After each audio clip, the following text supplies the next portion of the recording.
அல்லாஹ்வுடைய நல்லடியார்களே, இந்த நாக்குக்கு கொடுத்த மரியாதை எப்படி?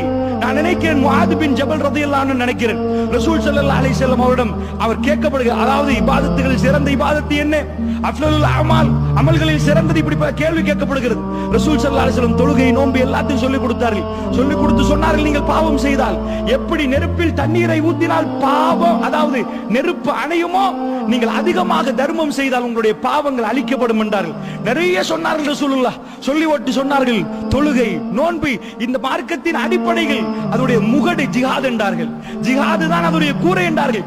எல்லா இபாதத்துகளையும் சொல்லிவிட்டு ரசூலுல்லாஹ் நாக்கை பிடித்தார்கள். இது தவறாக பயன்படுத்தினால் அத்தனையும் அழிந்து விடும் என்றார்கள் ரசூலுல்லாஹ். இந்த நாக்கு பிழையாகி விட்டால் அவர் கேட்டார் திரும்ப, யார் ரசூலுல்லாஹ், நாக்கால் ஒருவர் நரகத்துக்கு போவாரா யார் ரசூலுல்லாஹ்? ரசூலுல்லாஹ் சொன்னார்கள், வேற எதனால் போவார்கள் என்று கேட்டார்கள். வேற எதனால் போவார்கள் என்று கேட்டார்கள். Download ShareChat.